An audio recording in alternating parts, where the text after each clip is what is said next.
The human body is a marvel of bioengineering, a complex system where every element seeks a state of equilibrium known as homeostasis. Yet this delicate balance is constantly challenged by the modern environment, and, more specifically, by the modern diet, which has undergone a radical transformation in the last century. Among the various dietary components that have shifted from being scarce necessities to abundant threats, sodium chloride, commonly known as table salt, stands out as a ubiquitous and silent antagonist to long-term health, particularly concerning the skeletal system of the aging population. While the conversation around sodium consumption has traditionally been dominated by cardiovascular concerns, focusing heavily on hypertension, stroke risk, and heart failure, there exists a parallel, perhaps more insidious narrative occurring within the mineral framework of the body that demands rigorous scientific scrutiny. This narrative is not merely about blood pressure. It is about the systematic demineralization of the human skeleton, a process that transforms the robust pillars of our anatomy into fragile structures prone to catastrophic failure. To truly understand how a simple seasoning can act as a solvent to our bones, we must look beyond the plate and journey into the microscopic filtration systems of the kidneys and the intricate hormonal signaling pathways that regulate mineral density, for it is here, in the silent biochemical exchanges of the blood, that the damage begins long before a fracture ever occurs.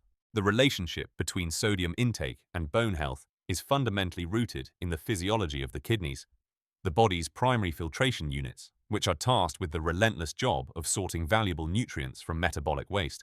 Under optimal conditions, the kidneys are remarkably efficient at conserving calcium, a mineral that is not only the building block of bone, but also a critical electrolyte for muscle contraction and nerve transmission. However, this conservation mechanism is evolutionarily coupled with the handling of sodium in a way that proves detrimental in the context of a high-salt diet. The biological reality is that sodium and calcium share common transport mechanisms in the proximal tubules of the nephrons.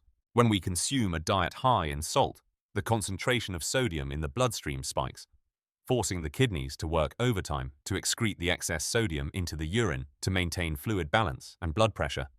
The physiological tragedy lies in the fact that the excretion of sodium drags calcium along with it. This phenomenon, known as obligatory solute drag, means that for every 2,300 milligrams of sodium excreted by the kidneys, a significant amount of calcium is essentially washed away, expelled from the body rather than being utilized or stored. This leads to a state known as hypercalciuria, or excessive calcium in the urine, which represents a continuous, low-grade leak in the body's mineral reserves. For an elderly individual whose efficiency in absorbing dietary calcium from the intestines has already declined due to the natural aging process and reduced vitamin D synthesis, this urinary loss is not merely a transient fluctuation, but a critical deficit. When the level of calcium in the blood drops even slightly due to this renal loss, the body's homeostatic priority shifts immediately to survival. The body prioritizes maintaining blood calcium levels strictly within a narrow range because hypocalcemia can lead to fatal arrhythmias and neuromuscular failure. Therefore, the structural integrity of the skeleton is viewed by our biology as a secondary luxury compared to the immediate need for ionized calcium in the serum. To correct the deficit caused by the salt-induced calcium leak, the parathyroid glands detect the drop in serum calcium and secrete parathyroid hormone, PTTH. This hormone acts as a biochemical key that unlocks the body's mineral vault, the bones. PTH stimulates the activity of osteoclasts, specialized cells that break down bone tissue, dissolving the mineral matrix to release calcium back into the bloodstream to compensate for what the kidneys flushed out along with the excess sodium. Thus, a high-salt meal does not just stress the cardiovascular system. It actively triggers a hormonal cascade that commands the body to cannibalize its own structural support system. This process of resorption is continuous and often imperceptible to the individual.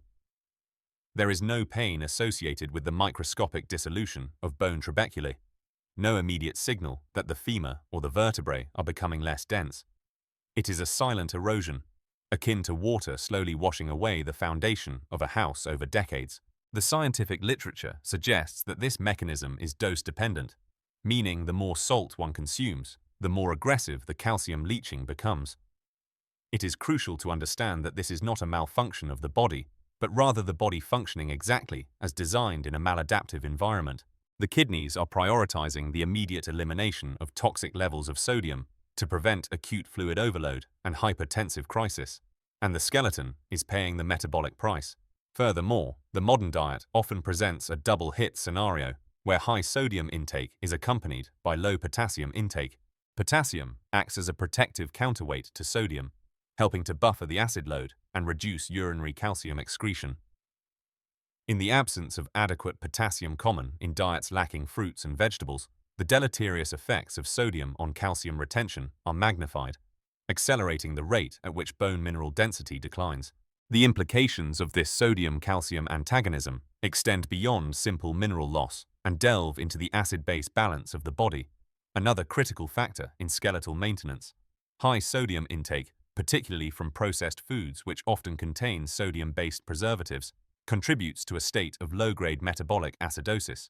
The human body maintains a slightly alkaline pH in the blood, and when the dietary acid load increases, the body must buffer this acidity to prevent cellular dysfunction. Once again, the skeleton serves as the reservoir for the solution. Bone contains large metabolic reserves of alkaline calcium salts, specifically calcium phosphates and carbonates. In a high-sodium environment that promotes acidity, the body further dissolves bone mineral to release these alkaline buffers into the bloodstream to neutralize the acid. Consequently, the bone matrix is attacked on two fronts.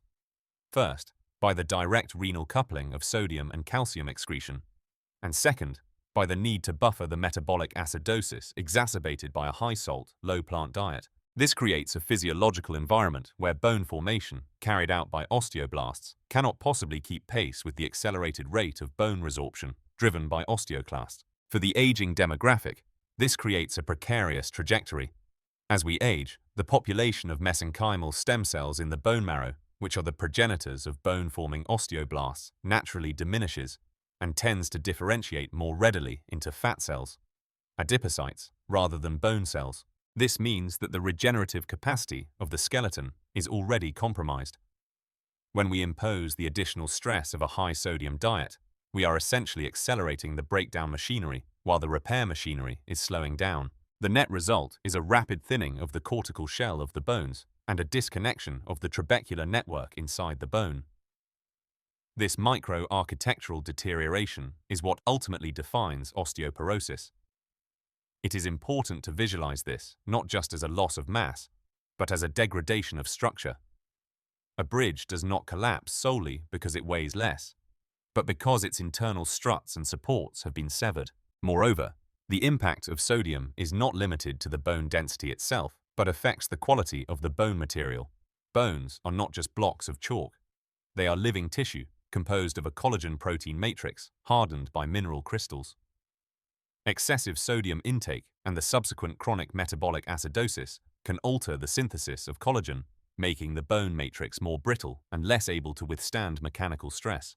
This means that even if two individuals have the same bone mineral density on a DXA scan, the one with a history of high sodium intake may have lower quality bone that is more prone to microcracks and fatigue fractures. This distinction is vital because it explains why some seniors suffer fractures from low-energy trauma, such as a fall from standing height, which a healthy skeleton should theoretically be able to withstand. We must also consider the interaction between sodium intake and the efficacy of medications commonly prescribed to the elderly. Many seniors are on varying regimens of diuretics for blood pressure control or heart conditions. Loop diuretics, for instance, function specifically by inhibiting the reabsorption of sodium in the kidneys, which is beneficial for blood pressure, but unfortunately exacerbates the excretion of calcium. When a patient on loop diuretics continues to consume a high-salt diet, the calcium wasting effect is synergistic, leading to profound hypercalciuria. Conversely, thiazide diuretics tend to retain calcium, but their protective effect can be completely overwhelmed by a diet excessively high in sodium. In summary of the initial physiological cascade, the ingestion of salt triggers a domino effect that begins in the stomach, travels through the blood to the kidneys, results in the loss of calcium, triggers the parathyroid glands, activates osteoclasts, and ends with the liberation of calcium from the bone matrix. As we move deeper into the analysis, We must examine how this systemic demineralization manifests specifically in the joints and the development of inflammatory conditions, further crippling mobility and quality of life. While the thinning of the bone matrix described in the previous section is often a silent tragedy, progressing without symptoms until a sudden fracture reveals the damage, the impact of excessive sodium intake on the joints is frequently a loud, painful, and debilitating experience that dictates the daily reality of millions of older adults. To understand the full scope of how a high-salt diet dismantles the musculoskeletal system, we must shift our focus from the calcified rigidity of the skeleton to the dynamic, fluid-filled hinges that allow for movement, the joints. The connection between what we sprinkle on our food and the stiffness in our knees or the swelling in our hands is not merely anecdotal. It is driven by complex electrochemical and immunological pathways that transform sodium from a nutrient into a pro-inflammatory agent. The first and perhaps most immediate mechanism by which salt compromises joint function is through the alteration of fluid dynamics and osmotic pressure within the joint capsule. Joints are enclosed in a synovial membrane and lubricated by synovial fluid, a viscous substance that acts as both a shock absorber and a nutrient delivery system for cartilage. When sodium intake is chronically high, the body retains water to dilute the excess salt in the bloodstream, leading to systemic edema. This fluid retention is not limited to the ankles or the lower legs. It manifests within the confined spaces of the synovial joints. The influx of excess fluid increases the intra-articular pressure, creating a sensation of tightness and stiffness that is often most acute in the morning. For an elderly individual already suffering from the narrowing of joint spaces due to osteoarthritis, this sodium-induced swelling acts as a hydraulic wedge, forcing sensitive tissues apart and compressing pain receptors. The joint, essentially, becomes waterlogged, losing its pliability and range of motion. This edema creates a stagnant environment where metabolic waste products from chondrocytes, the cells responsible for maintaining cartilage, cannot be efficiently flushed out, leading to a localized toxicity that further degrades the tissue. However, the fluid mechanics are only the surface of the problem. The deeper and more insidious issue lies in how sodium interacts with the immune system to drive chronic inflammation. Recent breakthroughs in immunology have unveiled that sodium chloride is a potent modulator of macrophage activity.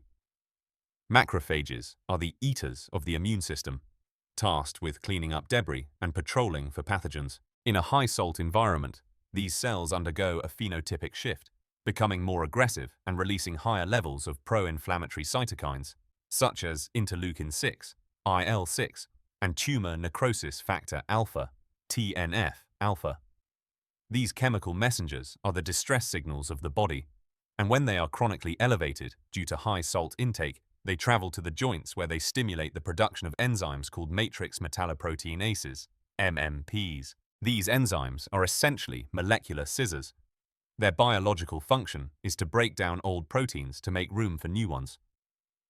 But in the hyperinflammatory state induced by salt, these enzymes go into overdrive, indiscriminately slashing through the collagen fibers and proteoglycans that make up the cartilage matrix.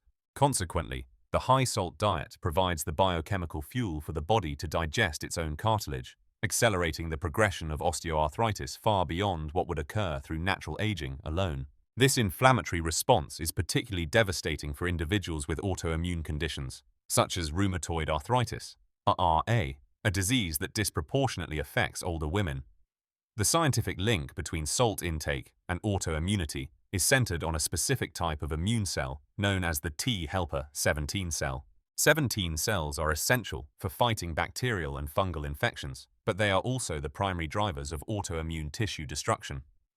Research has identified that a specific kinase enzyme, known as SGK1, serum and glucocorticoid regulated kinase 1, acts as a salt sensor within these T cells.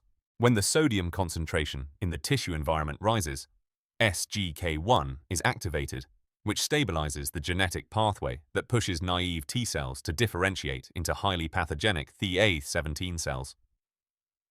These salt-charged Th17 cells then migrate to the synovial joints, where they unleash a torrent of inflammatory cytokines, recruiting more immune cells to the site and perpetuating a vicious cycle of swelling, pain, and destruction.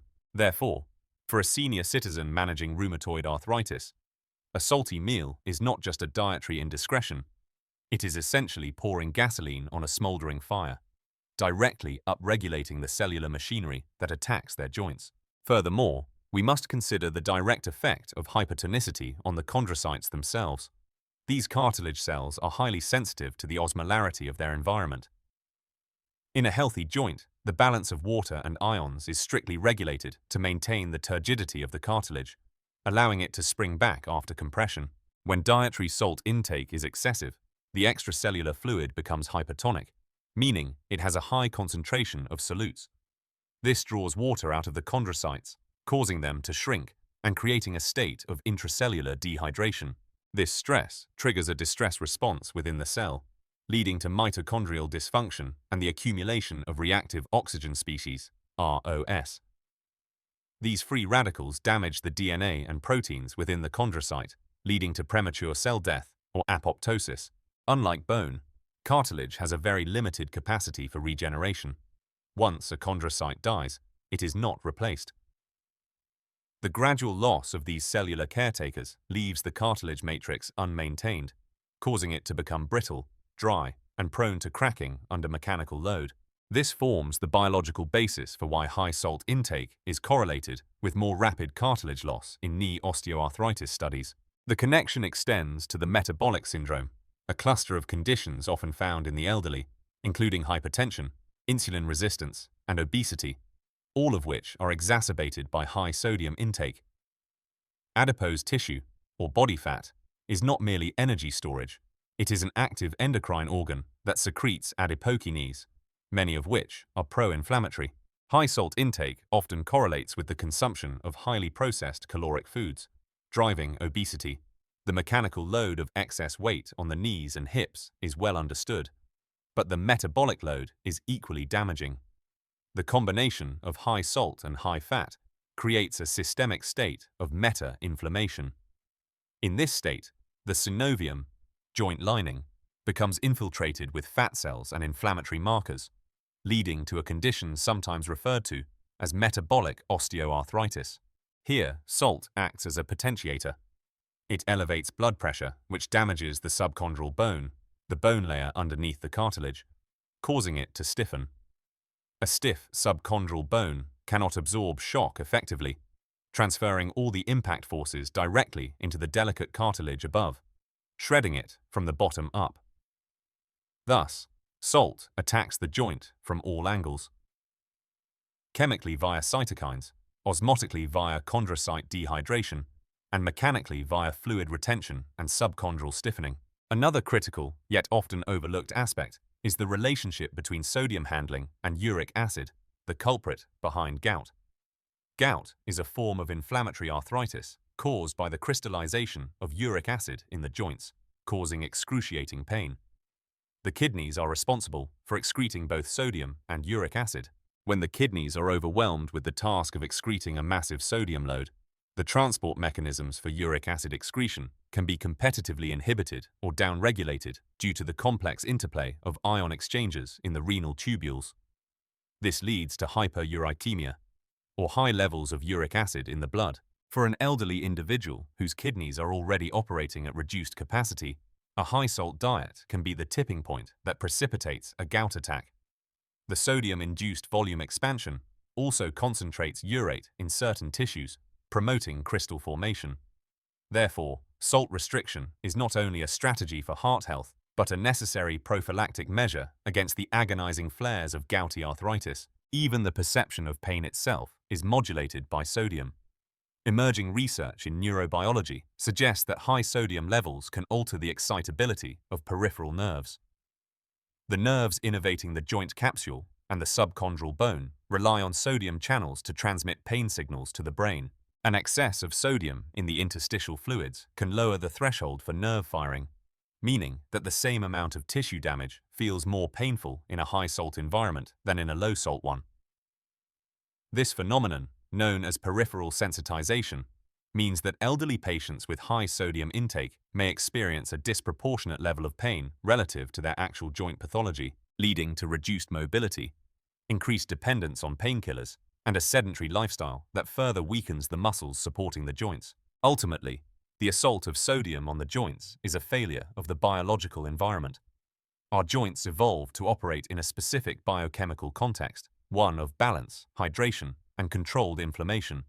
The modern high-salt diet disrupts every parameter of this context. It turns the synovial fluid from a nourishing lubricant into a stagnant, inflammatory swamp. It transforms the immune system from a defender into an aggressor.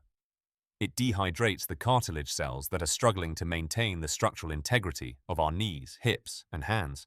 For the aging individual, the cumulative effect is a loss of independence. You cannot walk to the store, play with grandchildren, or even hold a cup of tea without discomfort if the hinges of your body are inflamed and corroded. The preservation of mobility, therefore, requires us to look at the salt shaker with the same caution we would view a toxic substance, recognizing that every grain contributes to the microscopic weathering of the joints that sustain our movement. As we have explored the destruction of the bone and the corrosion of the joints, we must now turn our attention to the practical reality. Where is this salt coming from? And how can we reverse this damage through specific, actionable dietary strategies that go beyond the generic advice of eating less salt? This leads us to the final chapter of our exploration, where we will uncover the hidden sources of sodium and the nutritional antidotes that can help rebuild the skeletal fortress. Having traversed the physiological landscapes of renal calcium leaks and inflammatory joint erosion, we arrive at the most practical and perhaps the most treacherous terrain of all, the modern food environment. It is here, in the aisles of supermarkets and the comfort of our kitchens, that the battle for skeletal integrity is won or lost. The challenge for this aging population is not merely a lack of willpower to resist the salt shaker. Rather, it is a battle against a pervasive and often invisible enemy. A widely held misconception among seniors is that if they simply stop adding table salt to their meals, they are safe. However, the scientific reality is starkly different. Approximately 75% of the sodium we consume does not come from the pinch we add at the table, but from the industrial processing of food before it ever reaches our plates. This sodium is hidden, disguised, and chemically embedded in products that often do not even taste salty, creating a phantom load that devastates bone density without triggering any sensory alarm bells. To protect our bones and joints, we must first unmask these hidden sources and then deploy a sophisticated nutritional arsenal to counteract their effects. The problem begins with the biology of aging taste buds. As we grow older, the number of taste receptor cells on the tongue diminishes, and the remaining receptors lose their sensitivity. This age-related decline in gustatory function means that an elderly person often requires a significantly higher concentration of salt to perceive the same flavor profile that a younger person would experience. Consequently, food manufacturers cater to this by saturating processed foods with sodium, not just for flavor, but for preservation and texture. Sodium acts as a powerful humectant, retaining moisture in meats to increase their sellable weight, and as a preservative in baked goods to prevent mold. Consider the humble slice of bread. It is rarely thought of as a salty food, yet it is often the single largest contributor of sodium in the senior diet, simply due to the frequency of its consumption. In the matrix of bread dough, salt controls the fermentation rate of yeast and strengthens the gluten structure. Thus, a breakfast of toast, a sandwich for lunch, and a roll with dinner can unknowingly deliver a sodium payload equivalent to a bag of potato chips, initiating the calcium leaching cascade we described in Part 1 without the individual ever tasting a grain of salt. The deception deepens with substances that contain sodium but are not sodium chloride. Food labels are riddled with additives like monosodium glutamate, flavor enhancer, sodium benzoate, preservative, sodium bicarbonate, baking soda, and sodium phosphate, emulsifier. Sodium phosphate, frequently found in processed cheeses, deli meats, and even baked goods, is particularly hazardous to bone health. Unlike the sodium found naturally in whole foods, the inorganic phosphorus associated with these additives is absorbed by the body with nearly 100% efficiency. This surge of phosphate, coupled with sodium, triggers a potent release of parathyroid hormone, PTH, the very hormone that commands osteoclasts to dissolve bone. Therefore, a lunch of processed turkey breast on whole wheat bread is not the heart-healthy choice it appears to be. It is a biochemical assault that floods the bloodstream with absorbable sodium and phosphorus, forcing the kidneys to dump calcium and the bones to liberate their mineral stores to maintain equilibrium. This is the industrial trap. A food system designed for shelf life, not human life. However, the narrative of bone health is not one of inevitable decline. Just as biology has pathways for destruction, it also possesses powerful mechanisms for restoration and protection, provided we supply the correct raw materials. The antidote to the toxicity of sodium is not merely restriction, but the active introduction of its physiological antagonist, potassium. In the cellular universe, sodium and potassium are locked in an eternal dance, regulated by the sodium-potassium pump found in the membrane of every cell. While sodium resides primarily outside the cells, causing fluid retention and hypertension, potassium resides inside the cells. When dietary potassium intake is high, it signals the kidneys to excrete more sodium. This is the crucial switch for bone preservation. Scientific studies have consistently shown that a high potassium intake significantly reduces urinary calcium excretion. Potassium salts, particularly potassium citrate found in fruits and vegetables, act as alkaline buffers. Remember the metabolic acidosis discussed earlier that dissolves bone. Potassium neutralizes this acid load, sparing the bone mineral. Instead of dissolving the femur to get alkaline salts, the body uses the dietary potassium to balance the blood pH. Thus, a banana, a baked potato with skin, or a serving of spinach is not just food. It is a calcium-sparing agent that actively stops the renal leak. Beyond potassium, the role of magnesium acts as the silent architect of the bone matrix. While calcium gets all the publicity, magnesium is the mineral that determines the structure of the bone crystal. Imagine bone as a brick wall. Calcium is the bricks, but magnesium is the mortar. Without sufficient magnesium, the calcium crystals in bone become brittle and prone to shattering. High salt intake depletes magnesium just as it depletes calcium. Therefore, reintroducing magnesium-rich foods like pumpkin seeds, almonds, and dark leafy greens is essential. This creates a nutritional shield where magnesium stabilizes the bone density and potassium defends against sodium-induced loss. We must also mention vitamin K2, a nutrient often absent in modern diets. While vitamin D helps absorb calcium from the gut, vitamin K2 acts as the traffic controller, directing that calcium into the bones and keeping it out of the arteries and joints. In the context of a high-salt diet, which mobilizes calcium into the blood, vitamin K2 is critical to ensure that this floating calcium doesn't end up calcifying the joint cartilage or hardening the arteries, but is redeposited into the skeletal bank. The practical strategy for an elderly individual is not to embark on a draconian diet of bland food, which often leads to malnutrition and loss of appetite, a condition known as anorexia of aging. Instead, the approach must be one of flavor replacement and palate neuroadaptation. The human palate is neuroplastic. It can be retrained. Research indicates that it takes approximately 3 to 4 weeks of reduced salt intake for the taste buds to reset. During this transition, the sensitivity to salt returns, and foods that previously tasted normal begin to taste unpleasantly salty. To bridge this gap, we must utilize the chemistry of culinary herbs and spices. Spices like turmeric, ginger, garlic, and rosemary possess potent anti-inflammatory properties that directly counteract the cytokine storm in the joints caused by salt. By using acidic flavors such as lemon juice, lime zest, or apple cider vinegar, we can trick the tongue.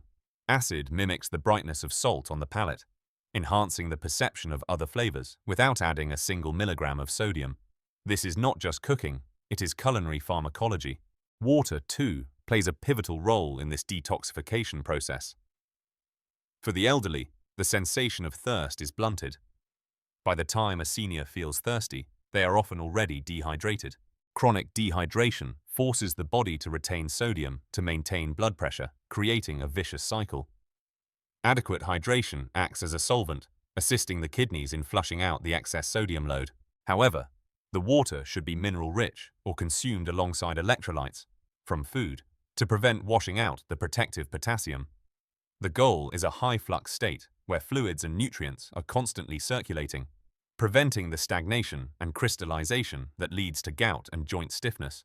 Ultimately, the journey to protecting our bones and joints from the ravages of salt is a journey of awareness and deliberate action. It requires looking beyond the marketing claims on the front of the package and scrutinizing the nutritional panel on the back. It demands a shift from convenience foods, which are essentially sodium delivery vehicles, to whole foods which come packaged with their own antidotes. We must realize that every time we choose a fresh orange over orange juice or a roasted chicken breast over processed deli meat, we are making a direct investment in the structural integrity of our skeleton. We are telling our parathyroid glands to stand down. We are telling our osteoclasts to halt their demolition. We are telling our kidneys to conserve our precious calcium. In conclusion, the question of how salt affects bones and joints is answered not by a single symptom, but by a systemic cascade that touches every aspect of our physiology, from the microscopic nephrons of the kidney to the weight-bearing trabeculae of the hip and the lubricated cartilage of the knee. The erosion is silent, the inflammation is progressive, and the damage is cumulative. For the aging population, the stakes could not be higher. The skeleton is the chassis of independence. Once it fractures, the trajectory of life changes irrevocably. But this fate is not written in stone. It is written in the daily choices of what we consume. By reducing the invisible sodium load and embracing a diet rich in potassium, magnesium, and anti-inflammatory whole foods, we can turn the tide. We can transform our bodies from a state of chronic demineralization to one of resilience and strength.